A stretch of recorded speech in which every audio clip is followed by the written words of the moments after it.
नमस्कार मेरे प्यारे साथियों, मेरे प्यारे भाई बहनों। आप सबका एफजे क्लासेस के मोटिवेशन क्लास में स्वागत है। जैसा कि आप सबको पता है, हम हर रविवार आपके लिए कुछ अच्छी बातें लेकर आते हैं। उसी कड़ी में आज हम आपके लिए एक बहुत ही महत्वपूर्ण नई पुस्तक लेकर आए हैं, जिसका नाम है संजीवनी विद्या का रहस्य। साथियों, इस पुस्तक को पढ़ने से हम सबको ये पता चलेगा कि हमारे जीवन में शिक्षा के साथ विद्या का भी कितना बड़ा महत्व है, और ये हमें जीवन जीने की कला सिखाएगी पुस्तक। और विद्या का कितना बड़ा महत्व है हमारे जीवन में, पुस्तक हमें समझाएगी। तो मैं पुनः आप सबका एक बार एफजे क्लासेस में स्वागत करता हूं। मैं हूं सूरज। तो साथियों, जैसा कि हमने आपसे कहा है कि हम क्लास की शुरुआत गायत्री मंत्र से करेंगे, तो हम लोग एक साथ एक स्वर में गायत्री मंत्र करते हैं। इसके बाद हम क्लास की शुरुआत करेंगे। ओम भूर्भुवः स्वः तत्सवितुर्वरेण्यं भर्गो देवस्य धीमहि धियो यो नः प्रचोदयात्। तो साथियों, अब हम लोगों ने गायत्री मंत्र कर लिया है। तो अब हम, जैसा कि आपको मातृसत्ता श्रद्धांजलि पुस्तक माला संजीवनी विद्या का रहस्य एक पुस्तक 2 भागों में बटी हुई है। हम आज भाग 1 शुरू कर रहे हैं। जब भाग 1 पूरा हो जाएगा तो हम भाग 2 को भी पूरा करने का प्रयास करेंगे। ये पुस्तक हमें जीवन जीने की कला सिखाए कि एक व्यक्ति के भीतर क्या क्या क्वालिटीज़ होनी चाहिए। जैसे हम भौतिक दुनिया में अपने आप को कहीं स्थापित करने के लिए कला को सीखते हैं, ऐसे जीवन जीना भी एक कला है। तो जो जीवन जीने की कला से अनभिज्ञ है, असल में उसे जीवन जीना ही नहीं आता है, ऐसा हम कह सकते हैं। तो क्यों ना हम सबको जीवन जीने की कला भी सीखनी चाहिए।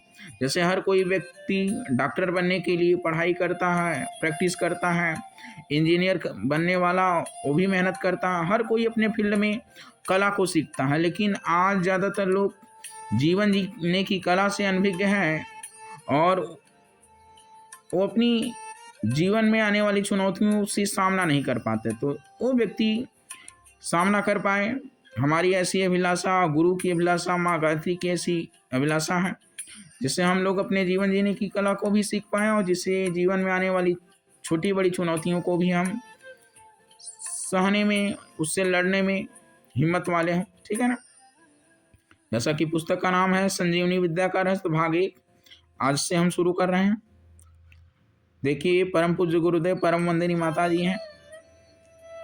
ये पुस्तक परम पूज्य गुरुदेव द्वारा लिखी गई है। आगे हम लोग देखते हैं। देखिए, कहा जा रहा है, व्यक्ति के परिवर्तन से ही समाज, विश्व एवं युग का परिवर्तन क्या है, संभव है। आज व्यक्ति दुनिया को बदलना चाहता है, हर किसी को बदलना चाहता है, पर खुद को बदलने की कोशिश नहीं करता है। तो वही कहा जा रहा है, व्यक्ति के परिवर्तन से ही समाज, विश्व एवं युग का परिवर्तन क्या होगा, संभव है। इस धरती पर स्वर्ग का वातावरण सृजन करने के लिए हमें जन मानस का स्तर क्या करना पड़ेगा, बदलना पड़ेगा। अगर हम चाह रहे हैं इस धरती पर स्वर्ग का सृजन हो, स्वर्ग का निर्माण हो, तो हमें इस धरती पर रहने वाले मानस का स्तर बदलना पड़ेगा। आज जिस स्वार्थपरता, संकीर्णता, असंयम और अनीति ने अपने पैर पसार रखे, उसे हटाने का प्रयत्न करना पड़ेगा, है नहीं। प्रयत्न करना होगा और उसके स्थान पर सज्जनोचित सद्भावनाओं, सत्प्रवृत्तियों को प्रतिष्ठापित करना पड़ेगा। यह कार्य केवल कहने, सुनने, लिखने, पढ़ने से संभव नहीं। इसके लिए प्रयत्न यह करना होगा कि परिष्कृत आध्यात्मिक दृष्टिकोण के अनुसार लोग अपना जीवन क्रम क्या करें, बनावें। आज हम लोग देखते हैं कि छोटी सोच के लोग संकीर्णता में आज हर कोई अपने आप के फायदे के बारे में सोचता, उसको न समाज से मतलब, न परिवार से मतलब, न राष्ट्र से मतलब। वो व्यक्ति केवल स्वार्थपरता, संकीर्णता में फंसा हुआ। तो व्यक्ति के मानस को बदलना जरूरी है, जिससे स्वर्ग का सृजन हो। और उसके लिए जरूरी है कि आध्यात्मिक दृष्टिकोण के अनुसार लोग अपना जीवन क्रम क्या करें, बनावें। ऐसा वेद मूर्ति पंडित श्री राम शर्माचार्य और माता भगवती देवी जी का भी कहना है। तो हम सब साथियों बड़े सौभाग्यशाली हैं कि जो ऐसे युग सृष्टा की पुस्तक हम सबको पढ़ने का सौभाग्य प्राप्त हुआ और मुझे पढ़ाने का सौभाग्य प्राप्त हुआ है। इससे बड़ा दुनिया में क्या सौभाग्य हो सकता है। विद्या ही सबसे बड़ी चीज है इस संसार की। आगे देखिए, पुस्तक का नाम है संजीवनी विद्या का रहस्य। भागे का आज से हम शुरू करने जा रहे हैं। जैसा कि मैंने बताया, इस पुस्तक के लेखक पंडित श्री राम शर्माचार्य हैं, जो गायत्री परिवार के संस्थापक हैं, और संकलन उन संपादन पंडित लीलापत शर्मा द्वारा जी किया गया है, जो कि गुरुदेव के एक बहुत ही प्रिय शिष्य थे। ठीक है।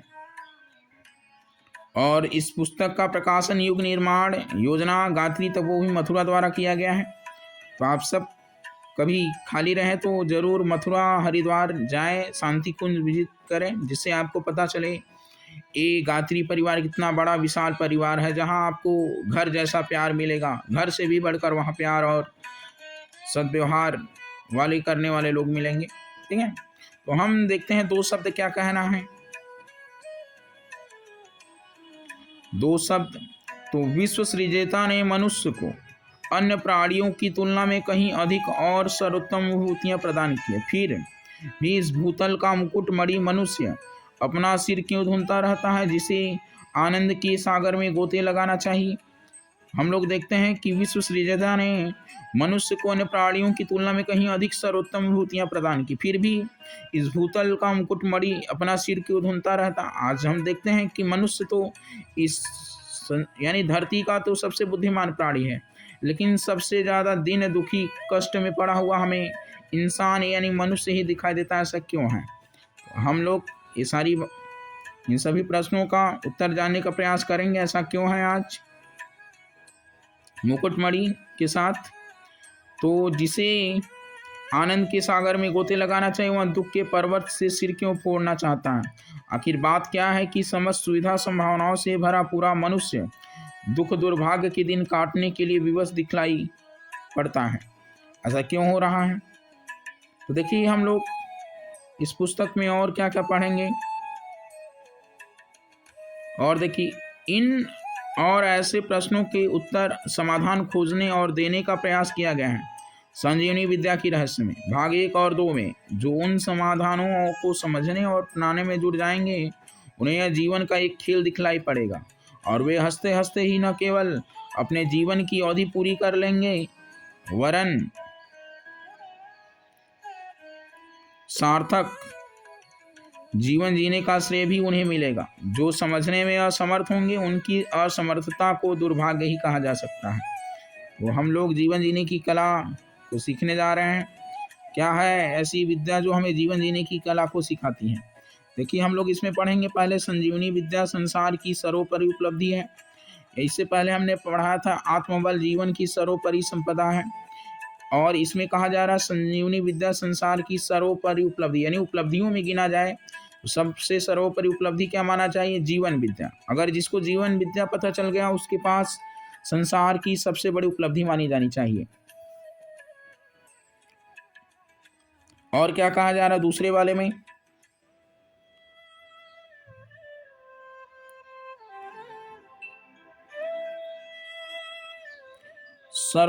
सर्वतोमुखी सफल जीवन की साधना, आशाएं जगाए, प्रशंसा करे और प्रोत्साहन दे, आलस्य में समय न गंवाए, ईर्ष्या एक अहितकर विकृति। ये सब हम चैप्टर वाइज पढ़ेंगे, जिससे हम किताबों को पढ़ते हैं।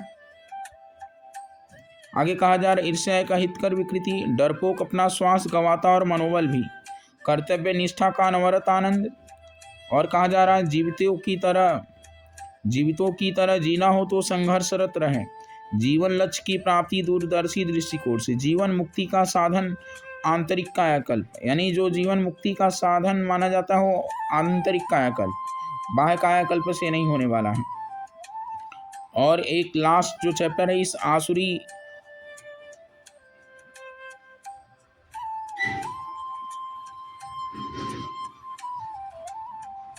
अरे इस आसुरी संस्कृति को रोको, ठीक है ना। इतने चैप्टर्स को हम लोग पढ़ेंगे। आगे देखते हैं हम लोग जीवन विद्या। पहला अध्याय हम पढ़ने जा रहे हैं। जीवन विद्या संसार की सर्वोपरि उपलब्धि मानी जाती है। तो जीवन विद्या संसार की सर्वोपरि उपलब्धि। हम धरती के प्राणी स्वर्ग के देवताओं की कल्पना करते हैं, यानी हम सब जो धरती के प्राणी हैं स्वर्ग के देवताओं की कल्पना करते हैं और उनकी क्षमता तथा सुख सुविधाओं को मनुष्य की अपेक्षा असंख्य गुनी मानकर इस बात के लिए ललचाते हैं कि हम भी उनकी स्थिति में होते तो कितना अच्छा होता है। यानी जो ये धरती के प्राणी हैं वो स्वर्ग के देवताओं की कल्पना करते हैं, क्योंकि उनको लगता है कि उन देवताओं के पास हमसे ज़्यादा सुख सुविधाएं हैं और हम लोग उनकी तरफ ललचते हैं। और हमें ये पता होना चाहिए कि अन्य प्राणियों की तुलना में मनुष्य को कितने संसाधन, ये हम नहीं देखते हैं, बल्कि हम स्वर्ग के देवताओं की कल्पना करते हैं। जो चीज़ हमारे पास हम उसकी ओर नज़र नहीं दौड़ाते हैं। ऐसा मनुष्य सोच। ठीक यही बात इस संसार के अन्य प्राणी सोचते हैं कि हमारी तुलना में मनुष्य कितना सौभाग्यवान है। यदि उसकी स्थिति हमें मिल जाती तो कितने आनंदित होते हैं।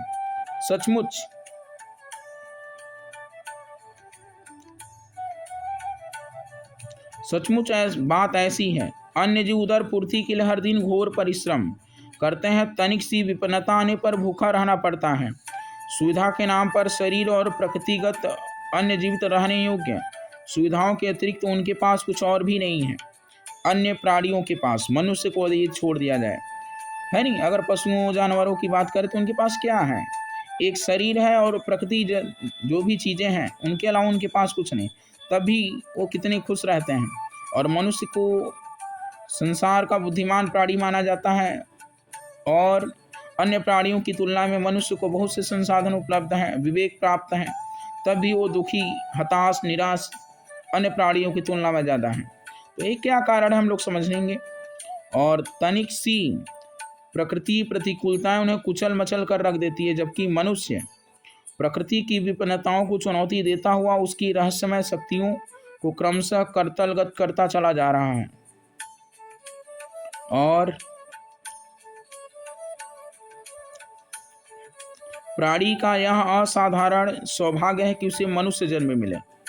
यानी ये साधारण सौभाग्य नहीं है मनुष्य जन्म, असाधारण सौभाग्य है मनुष्य जन्म मिलना। जिसे यह सुअवसर मिला उसे यह जानना चाहिए कि इसे किस प्रकार जिया जाए, इसका समुचित लाभ कैसे उठाया जाए। यह ज्ञान अत्यंत आवश्यक, इस संसार के समस्त ज्ञानों में सर्वोपरि एवं सर्वप्रथम आवश्यकता कहा जा सकता है। जिसे जीना नहीं आया कहना चाहिए उसे कुछ नहीं आया। भले ही अन्य अन्य विषयों में उसकी जानकारी और कुशलता कितनी ही बड़ी चढ़ी क्यों न हो, लेकिन उसे जीवन जीना ही नहीं आया तो समझो कुछ नहीं आया उसको। और हम आगे पढ़ते हैं। तो हमें ऐसा मानना है जिसको जीना ही नहीं आता और उसके पास अन्य विषयों में उसे कितनी ही जानकारी कुशलता कितनी ही बड़ी चढ़े क्यों ना हो, असल में उसे हमें श्रेष्ठ नहीं मानना चाहिए। जिसे जीना आता है उसे विपरीत परिस्थितियों को, दूसरों के विरोध, असहयोग की शिकायत नहीं करनी पड़ती। मनुष्य की अपनी सत्ता मूलतः समस्त संभावनाओं से भरी पूरी है। श्रेष्ठता और समर्थता के समस्त बीज उसके भीतर विद्यमान है, जिन्हें उगाकर वह अपने व्यक्तित्व को कल्प वृक्ष जैसा समस्त सुविधाएं सफलताएं विनिर्मित कर सकने वाला बन सकता है। विपरीत परिस्थितियों और व्यक्तियों को सुधारने की अथवा उनके साथ तालमेल बिठाकर प्रसन्नता पूर्वक निर्वाह करने की व्यवस्था वह सहज ही उत्पन्न कर सकता है। उसकी शारीरिक मानसिक क्षमता इतनी प्रखर और उनका सही उपयोग करने पर अपने इर्द गिर्द ऐसा वातावरण बना सकता है जिसे संतोषजनक, उल्लासपूर्ण, उत्साहवर्धक कहा जा सके, है नहीं। तो हम लोगों को जीवन विद्या सीखना चाहिए और मैं आपको सिखाने के लिए ही पुस्तक को पढ़ा रहा हूँ। सॉरी इसके लिए। आगे हम देखते हैं। तो व्यक्ति का जीवन संतोषजनक, उल्लासपूर्ण और उत्साहवर्धक कैसे कहा जा सके। तो शारीरिक मानसिक स्वस्थता बनाए रखना, निर्वाह के उचित साधन जुटाए रहना, यानी हमें शारीरिक मानसिक स्वस्थता बनाए रखना, निर्वाह के समुचित साधन जुटाए रहना, साथी संबंधियों के साथ मधुर सहयोग की स्थिति बना लेना पूरी तरह से उसके अपने हाथ की बात है, यानी मनुष्य के हाथ। उसी तरह उपयुक्त कामों का चुनाव एवं उसको पूरा करने की सफलता प्राप्त करना उसके लिए भी कुछ कठिन नहीं है। इसके लिए उसे अतिरिक्त रूप से कुछ करना या पाना नहीं, मात्र जीवन जीने की कला को क्या करना है, जानना भर है, जानना भर है। यदि मनुष्य इतना कर सके तो सुखी, संतुष्ट और सफल जी सकने में कोई संदेह नहीं रह जाएगा। साथियों, हमारा इस पुस्तक पढ़ने का जो मेन उद्देश्य है कि हम कितने भी विषयों में हम कुशल जानकार क्यों न हो, यदि हमें जीवन जीने की कला नहीं आई या जीवन विद्या से अनभिज्ञ है तो हमने समझो कुछ नहीं जाना या हमें कुछ नहीं आता। और हमारे यहाँ जो मेन जीवन का उद्देश्य है, हमारा जीवन सुखी हो, संतुष्ट हो और सफल हो, और यही तो लोग चाहते हैं। लेकिन आज हम लोग देखते हैं अपने चारों ओर का वातावरण बहुत ही खराब है, और जिसके कारण व्यक्ति धन इकट्ठे करने के चक्कर में न तो सफल संतुष्ट, केवल धन कमा लेना ही सफलता का पैमाना नहीं माना जाना चाहिए, ऐसा हमें लगता है। बाकी सबका अपना अपना दृष्टिकोण है, तो है नहीं, सुखी संतुष्ट और सफल जीवन सबका बने। और हम क्या देखते हैं, साधारण औजारों या मशीनों को चलाने के लिए उस संदर्भ में आवश्यक जानकारियां कुशलता उपार्जित करनी पड़ती। एक से एक बढ़कर बहुमूल्य मशीनें मौजूद हैं, पर उनका लाभ केवल वे ही उठा सकते हैं जिनको उन्हें चलाने या सुधारने की जानकारी क्या है, प्राप्त है। यानी कितनी भी प्रकार कोई भी मशीन हो, यदि उस मशीन का महत्व तभी है जब उसको हमें सही से चलाने आए। अगर हमको जैसे मान लीजिए किसी के पास 4 व्हीलर है लेकिन उसको चलाने ही नहीं आता, तो उसके लिए उसका कोई महत्व नहीं। तो हमें ये जीवन मिला है, मनुष्य जीवन, इसको जीने अभी आना चाहिए। हम यहाँ विशेष तौर पर बात करेंगे, थोड़ा एग्जाम्पल के साथ समझने का प्रयास कर रहे हैं। कहा जा रहा है साधारण औजारों और मशीनों को चलाने के लिए उस संदर्भ में आवश्यक जानकारी कुशलता उपार्जित करनी पड़ती। एक से बढ़कर एक बहुमूल्य मशीनें मौजूद हैं इस संसार में, और उनका लाभ केवल वे ही उठा सकते हैं जिनको उन्हें चलाने या सुधारने की जानकारी क्या है, प्राप्त है। अन्यथा वे यंत्र कूड़े के ढेर की तरह क्या रहेंगे, निरुपयोगी रहेंगे। इतना ही नहीं, यदि उन्हें अनाड़ीपन से चला गया तो विपत्ति भी क्या करेंगे, उत्पन्न करेंगे। मोटर कितनी ही कीमती क्यों न, यदि चलाना ना आने पर भी कोई उसे चलाने लगे तो निश्चित रूप से उसे तोड़ फोड़ कर क्या कर देगा, वो रख देगा। तो मोटर तो कितनी ही कीमती क्यों ना हो, यदि हमें चलाना ही नहीं आता है तो कोई उसे ले जाएगा अनाड़ी और ले जाकर के तोड़ फोड़ को क्या कर देगा, रख देगा। और अपने लिए प्राण संकट उत्पन्न करेगा। मानवीय सत्ता इतनी बहुमूल्य, यानी मनुष्य जीवन इतना बहुमूल्य है, अगर हमको जीवन जीना नहीं आया तो समझे हम लोग भी उस अनाड़ी की तरह अपने इस जीवन को तोड़ फोड़ कर रख देंगे और अपने लिए ही संकट उत्पन्न करेंगे, है ही नहीं। तो हम सबको भी तो सीखना चाहिए, और इतनी संवेदनशील और जटिल है कि इसे यदि ठीक तरीके से उपयोग में लाया जा सके तो उतना कुछ पाया जा सकता है जिसके आधार पर उसे सर्वथा सार्थक और सफल कहा जा सके। यानी हम यहाँ मनुष्य जीवन को संतुष्ट, सफल, सार्थक बनाने की बातें पढ़ने जा रहे हैं। इसके विपरीत उसका अनाड़ी उपयोग इतने रोग शोक जमा कर देगा कि उस विपन्न स्थिति की तुलना में पशु पक्षियों और कीट पतंगों की जिंदगी को भी अच्छी कहा जा सके, है नहीं। ऐसे मनुष्यों की कमी नहीं जो अगणित कष्ट संकटों से भरा विपन्न जीवन जीते हैं, हर घड़ी अपने दुर्भाग्य को रोते हैं, मौत को याद करते हैं और निरंतर अशांत उद्विग्न रहते हैं। ऐसे लोग बहुत कम मिलेंगे जो अपनी स्थिति से संतुष्ट और आनंद उल्लास के, संतोष उत्साह के दिन व्यतीत कर रहे हों। आज ज़्यादातर लोग हमें अपनी परिस्थिति से ही ज़्यादा लोग रोना रोते हुए मिलेंगे, और ऐसे बहुत ही कम लोग मिलेंगे जो अपनी स्थिति से संतोष और आनंद उल्लास के साथ, संतोष के साथ जीवन क्या कर रहे हैं, व्यतीत कर रहे हैं। आश्चर्य होता है कि सृष्टि का मुकुटमणि बना हुआ, समस्त सुविधा संभावनाओं से भरा पूरा मनुष्य क्यों दुख दुर्भाग्य के दिन काटता है और क्यों नहीं अपनी सर्वोपरि विभूतियों का लाभ उठाकर निरंतर आनंद मग्न रहता? इस प्रश्न का उत्तर यही है कि जिंदगी जीने की कला से क्या होना? अपरिचित। ऐसे लोग जो अपनी स्थिति से संतुष्ट नहीं हैं, जो हर्षोल्लास का जीवन नहीं जी रहे हैं, उनके पास सब कुछ है, लेकिन शायद यही कहा जाएगा कि उनको जीवन जीने की कला से वो अपरिचित हैं। हम में से अधिकांश मनुष्य विविध विधि रोग शोक उत्पन्न करते हैं, अपनी करनी भोगते और अपने प्रारब्ध को रोते। वस्तुतः यह दयनीय स्थिति अपनी ही पैदा की होती हो।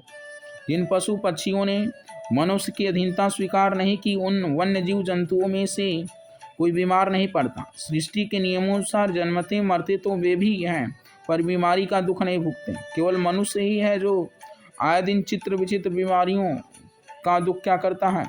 भुगतता है। इसका क्या कारण है?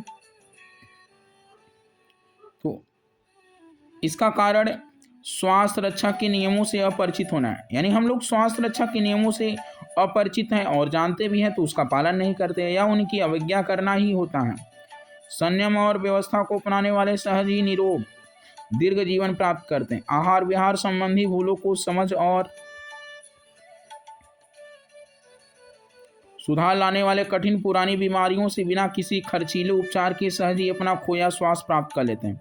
इसके विपरीत अप्राकृतिक रीति नीति अपनाए रहने वाले जो लोग मात्र दवा दारू के बल पर रुग्णता से छुटकारा पाने चाहते हैं, उन्हें निराशा ही हाथ लगती है। बीमारी और दुर्बलता भी वर्तमान सभ्यता का एक अंग बन गई है। बीमार होना भी प्रकृति की मर्यादाओं का उल्लंघन करते रहने वाली शरीर संचालन रीति नीति अपनाने का स्वाभाविक परिणाम वह है जो व्यापक रुग्णता के अकाल मृत्यु के रूप में हमें क्या करना पड़ता है? भुगतना पड़ता है। तो ऐसा ना हो साथियों, हम सब प्राकृतिक जीवन अपनाएं, संयम से रहें।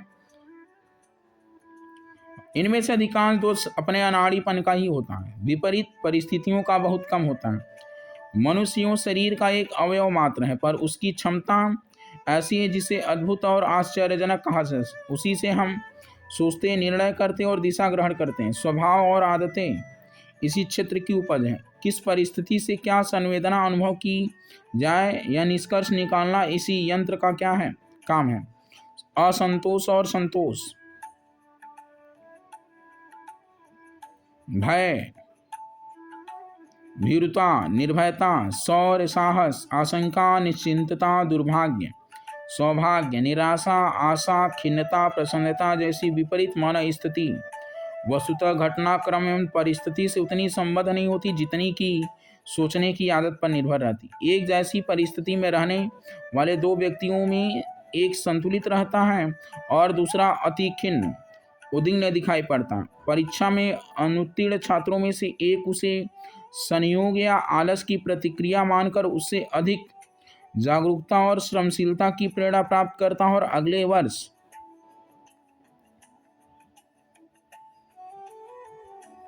उच्च श्रेणी में उत्तीर्ण होता, जबकि दूसरा छात्र फेल होने के आघात से तिल मिलाकर पढ़ाई ही छोड़ बैठता है। आत्महत्या जैसे कुकृत्य करने पर क्या होता है? वो उतारू हो जाता है। यदि परिस्थितियों की ही यह प्रतिक्रिया रही होती तो सभी अनुत्तीर्ण होने वाले छात्रों के एक जैसे कदम उठाने चाहिए थे, पर एक ने एक तरह से सोचा और कदम उठाया, दूसरे ने दूसरी तरह समझा और वैसा कदम उठाया। इसमें उनके चिंतन की मानसिक स्थिति की खिन्नता का ही मूल कारण थी।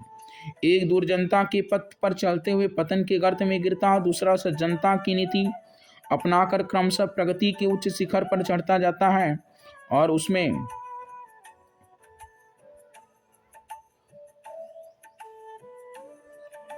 कोई अन्य कारण नहीं, मात्र चिंतन की धारा, मस्तिष्क की गतिविधि ही प्रमुख आधार होती है। कुछ लोग गरीबी के बीच भी हंसी खुशी का उल्लास भरा जीवन जीते हैं, जबकि दूसरे विपुल संपदाओं के स्वामी होते हुए भी निरंतर खीज और झुंझलाहट से उद्विग्न दिखाई पड़ते हैं। इसका कारण धन नहीं, उनका परिष्कृत और विकृत दृष्टिकोण ही होता है। घटिया स्तर के कुटुंबियों के साथ ही सहायकों के बीच भी कितने ही लोग ताल मेल बिठा लेते हैं और सुधार की यथासंभव चेष्टा करते हुए शांति संतुलन बनाए रहकर दिन गुजारते हैं। इसकी विपरीत कितने ही ऐसे होते हैं जो अपनी इच्छा के विपरीत किसी की राय रत्ती भिन्नता भी सहन नहीं करते, और जहाँ तनिक सा मतभेद दिखा कि आग बबूला हो जाते हैं और मरने मारने पर उतारू हो जाते हैं। ऐसे असहिष्णु व्यक्ति क्रोध और असंतोष की आग में निरंतर जलते रहते और अपने को शत्रुओं से घिरा देखते हैं, जबकि दूसरे लोग घोर मतभेदों और भिन्नता के रहते वे भी सहमति के कितने ही आधार खोज लेते हैं, जिनके साथ रहना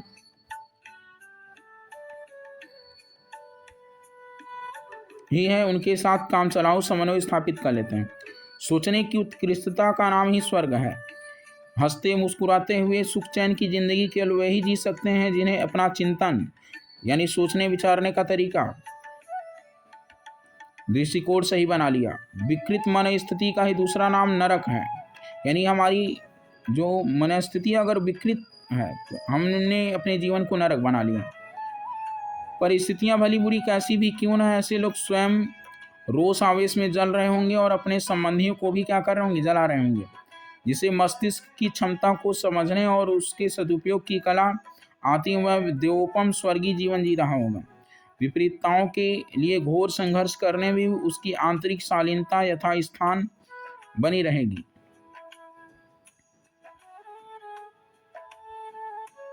शरीर और मन का सदुपयोग करने की कला में असभ्य व्यक्ति निरोग और प्रसन्नचित्त पाए जाएंगे।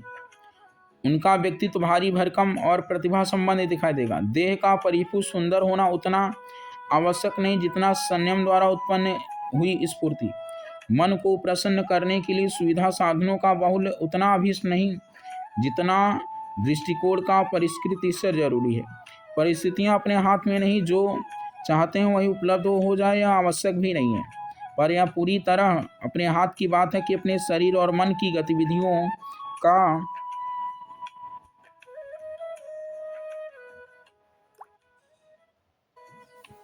और हम लोग क्या देखते हैं साथियों, दूरदर्शिता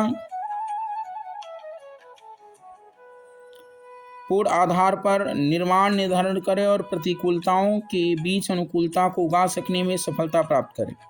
शरीर और मस्तिष्क का नियंत्रण संचालन जिसे आ गया वह एक कुशल ड्राइवर की तरह अपनी जीवन सत्ता रूपी मोटर को प्रगति के राजमार्ग पर द्रुत गति से दौड़ाता हुआ चला जाएगा और सर्वतोमुखी सफलता प्राप्त करेगा। जिसे यह सब नहीं आता है वह दूसरों को दोष देता हुआ रोते कलपते मौत के दिन क्या करेगा, पूरे करेगा।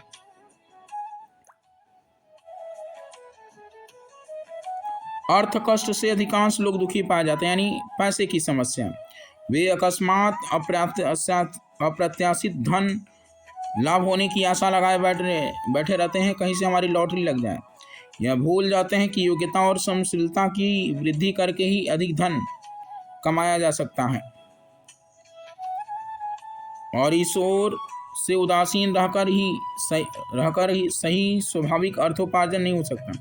शारीरिक मानसिक श्रम संतुलन को अधिक प्रखर बनाकर आर्थिक प्रगति की ओर बढ़ा जा सकता है। मधुर और मिलनसार स्वभाव बनाकर ऐसे सहयोगी बढ़ाए जा सकते हैं जिनकी सद्भावनाएं आर्थिक प्रगति में भी सहायता कर सकें। इसके अतिरिक्त आमदनी से खर्च कम रखने के संबंध में कड़ाई बरती जा सकती है। अंधाधुंध बच्चे पैदा करके अपने पैरों अर्थ संकट की कुल्हाड़ी मारने से कोई भी दूरदर्शी बचा रह सकता है। ठाट बाट के व्यसन और अपव्यय के कितने ही खर्च ऐसे किए जाते रहते हैं जिन्हें हटाकर सादगी का शालीन रहन सहन अपनाया जा सकता है और उस बचत से उपयोगी आवश्यकताएं पूरी करते हुए सुखपूर्वक रहा जा सकता है। आमदनी बढ़ाने की क्षमता विकसित करने की अपेक्षा लोग खर्च बढ़ाने में उत्साह दिखाते रहते हैं और अर्थ संकट में क्या होते हैं, वो फंसते हैं। यदि अर्थव्यवस्था के संबंध में सुनियोजित दृष्टिकोण रहे तो वे लोग दरिद्रता का निरंतर कष्ट भोगते रहते हैं और अपने बोए अर्थ संकट से छुटकारा पा सकते हैं। कम आजीविका वाले ऐसे कितने ही लोग मिल सकते हैं जो अपने लिफाफ की लंबाई देखकर पैर पसारते हैं और सुखपूर्वक गहरी नींद सोते हैं। यानी कहा जाता है जितनी चादर हो उतनी ही पैर पसारनी चाहिए। दाम्पत्य जीवन को सुखद सरस और सहयोगपूर्ण बनाए रखने का कितना ही अधिक लाभ है, इसे समझा नहीं गया। उसका संयुक्त परिवार की सुव्यवस्था पर, भावी पीढ़ियों पर, अर्थव्यवस्था पर, घर की लेखा जोखा उन परिवारों की तुलना करके लिया जा सकता है जहां असहयोग के कारण संपन्नता होते भी सब कुछ नारकी बना हुआ है। सहयोग के कारण जहां स्वर्ग की झांकी देखने को मिल रही है, वहाँ कई बार तो रूप, यौवन, शिक्षा, कुशलता, संपन्नता आदि के रहते हुए उपलब्धियां दाम्पत्य जीवन में स्नेह सामंजस्य बना रहने के कारण ही संभव ही होती है। माता का अपनी संतान के प्रति वात्सल्य होना जिस प्रकार स्वाभाविक है, उसी प्रकार पति पत्नी के बीच भी भावनात्मक एकता की कड़ी सहज ही जुड़ी होती है। सरसता, अर्थव्यवस्था, सुरक्षा व्यवस्था आदि कितने ही कारण एक दूसरे को घनिष्ठता की जंजीरों में जोड़ते हैं। नर नारी का प्रकृति प्रदत्त आकर्षण और दोनों की संयुक्त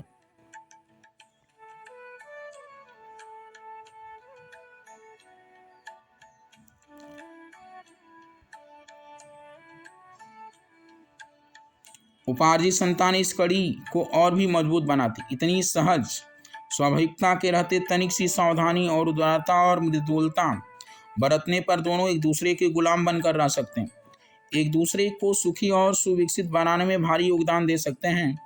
इस आधार पर छोटे घरों में स्वर्ग की झांकी देखी जा सकती है, किंतु यह सौभाग्य कितने को मिलता है। अधिकांश पति पत्नी व्यवस्था के कारण ही आपस में जुड़े रहते हैं। लोक लाज, अर्थ व्यवस्था, काम लिप्सा, संतान बंधन आदि के कारण ही किसी प्रकार दिन काटते रहते हैं। भीतर भीतर इनमें घोर असंतोष और उपेक्षा भाव भरा रहता। स्नेह सद्भाव का नाम भी नहीं होता है। लोक व्यवहार मात्र निभता रहता है। इस दयनीय स्थिति से वे बच सकते हैं जिन्हें जीवन जीने की कला का ज्ञान है और यह जानते हैं कि साथी का दिल किस सद्व्यवहार से जीता जा सकता है। साथियों, आज हम पहले अध्याय को पूरा करेंगे। संतानें कितनों की सुसंस्कृत होती हैं, तलाश करने पर निराशा ही हाथ लगती है। पुराण खंडी लोग वंश चलाने, मरने पर पिंड मिलने जैसी थोथी बातों को भी सच मानते हैं और संतान न होने पर या लड़कियां होने पर आंसू ढुलकाते हैं। अधिकांश की संतानें अनियंत्रित काम सेवन का अनिश्चित दुष्परिणाम मात्र होती। कितने ही उनमें कौतूहल, मनोविनोद, समय काटने की बात सोचते हैं। कई उसे विधि का विधान मानते हैं। कुछ बेटों की कमाई खाने और बुढ़ापे में सहारा मिलने की बात सोचते हैं। कई का अनुमान होता है कि समर्थ बेटे अपने छोटे भाई बहनों की सहायता करके उनकी जिम्मेदारियों का बोझ हल्का करेंगे, बड़ी पदवी पाकर उनका गौरव बढ़ाएंगे। इसी प्रकार के अन्यान्य विचारों में उलझे हुए लोग संतान सुख के स्वप्नों में कोल्हू में पिसते रहते हैं। यही है आज की संतानोत्पादन विडंबना की परिधि। लोग बच्चों के लिए अर्थ साधन जुटाने नहरने भर को अपने कर्तव्य की तीसरी मानते हैं। उनको संस्कार देना भी तो बच्चों यानी माता पिता का काम है। बच्चों को संस्कारी बनाना भी केवल उनकी जरूरत की चीजें इकट्ठा कर लेना भर नहीं है। और ऐसे कितने लोग हैं जो संतान को इसलिए उत्पन्न करते हैं कि राष्ट्र को सुयोग्य सुसंस्कृत नागरिक भेंट करके अपने को धन्य बनाएं। हाड़ मांस के पिंड को भोजन, वस्त्र, शिक्षा, शादी आदि की व्यवस्था जुटाकर नर पशु के रूप में बड़ा कर देना, उसे अपने पैरों खड़ा कर देना कुछ कठिन काम नहीं। पर यह बड़ी बात है कि गुण कर्म स्वभाव की दृष्टि से सुविकसित संतान का निर्माण किया जाए। ऐसा करना उन्हीं के लिए संभव जो जीवन तत्व को और उसके साथ जुड़े हुए उच्च स्तरीय दायित्वों का क्या समझते हो, महत्व समझते हैं।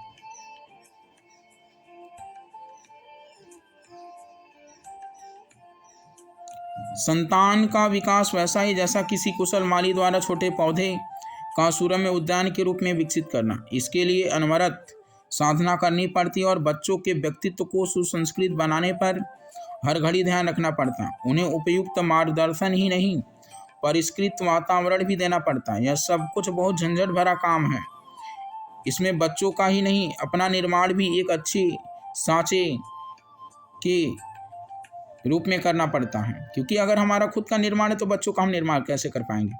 रूप में करना पड़ता है जिसमें सुंदर खिलौने ढाले जा सके। इसकी योग्यता और तैयारी उन्हीं से बन पड़ती है जिन्हें जीवन के महत्व और उत्तरदायित्वों को गंभीरतापूर्वक समझा और उसके लिए अपने आप को तत्परतापूर्वक प्रशिक्षित किया। उन्हीं को संतानोत्पादन का सच्चा प्रतिफल मिल सकता, वे ही एक सुयोग्य पिता को मिल सकने वाले श्रेय संतोष का लाभ ले सकते हैं। यहाँ चर्चा सामान्य औसत दर्जे के मनुष्यों की हो रही है। शारीरिक स्वस्थता, मानसिक संतुलन, अर्थ सुविधा, दाम्पत्य सरसता, सुयोग्य संतान, वयोवृद्धों का संतोष, संयुक्त परिवार में सामंजस्य, विनोद, संतोष भरा वातावरण, श्रेय, सम्मान, सफलताओं का गौरव कौन नहीं चाहता। आमतौर से इन्हीं की इच्छा आवश्यकता को पूरा करने में पूरी जिंदगी खप जाती है, किंतु इसी एक राह पर चलने वाले असंख्यों में से कोई विरला ही मंजिल पूरी करता है। अधिकांश तो जंजाल में भटकते हुए दिन गुजारते हैं और हर क्षेत्र की असफलताओं पर खिन्न रहते हैं।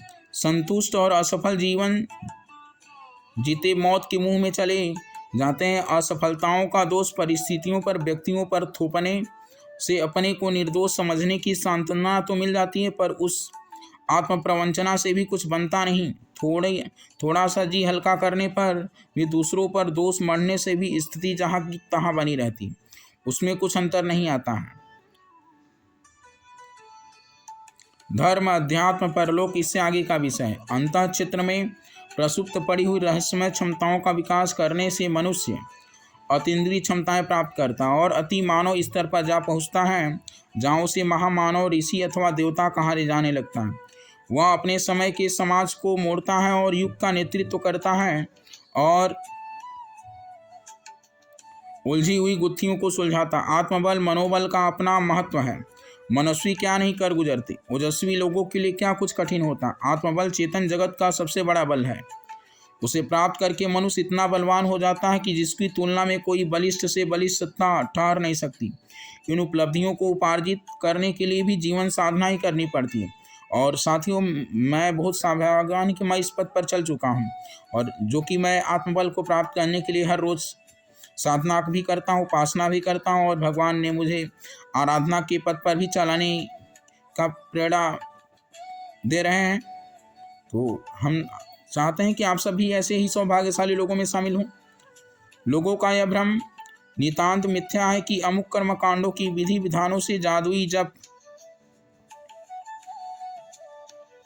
तप करने से चमत्कारी आत्मशक्तियाँ प्राप्त हो तथा कोई देवी देवता सिद्ध होकर मनोवांछित वरदान प्रदान करते हैं। वस्तुतः उपासनात्मक कर्मकांडों और विधि विधानों के पीछे छिपी हुई सांकेतिक प्रेरणा एक जीवन का अंतरंग और बहिरंग स्वरूप निखारा जाए, उस पर चढ़े कसाय कलमशों का आवरण उतारा जाए। यह प्रक्रिया पूजा पाठ से जिस भी उपाय से पूरी हो सकी, उसी से आत्मोत्कर्ष, आत्म साक्षात्कार का अपूर्णता से पूर्णता में परिवर्तित करने का प्रतिफल प्राप्त होगा। उसी से वे लाभ प्राप्त होंगे जो विभिन्न उपासनाओं के फल महात्म्य के रूप में गाय बताए गए। वस्तुतः योग और तप का प्रयोजन व्यक्ति की आस्था, कांक्षा, भावना, दृष्टि, मान्यता और तत्परता को उत्कृष्टता के स्तर तक पहुंचना है। इस स्थिति पर पहुंचे हुए मनुष्य का आत्मा ही परमात्मा की पदवी प्राप्त करता और वही आत्मा परिष्कार का युक्त संतुलन का महान प्रयोजन पूरा करता है। निसंदेह मानव जीवन एक दिव्य उपहार है। ईश्वर के पास इससे बड़ा कोई और वरदान प्राणी को देने के लिए है ही नहीं। समस्त संसार की प्रकृति संपदा एक और मानवीय सत्ता में बीज रूप से प्रसुप्त संभावना एक और रखकर यदि तोली जाए तो मनुष्य की चेतनात्मक गरिमा ही भारी पड़ेगी। महर्षि व्यास की यह उक्ति अक्षरशः सत्य है कि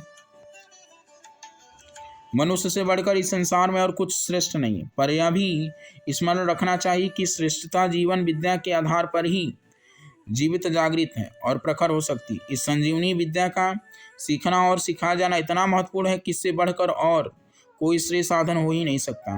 तो साथियों, आज हम लोग ने पहले अध्याय को पूरा किया। संजीवनी विद्या है नहीं, आत्मोपरि सर्वोपरि उपलब्धि मानी जानी चाहिए, और है भी।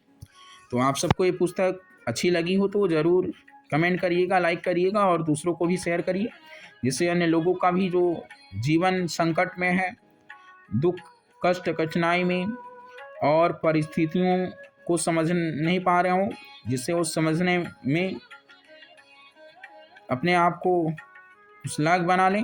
ठीक है ना?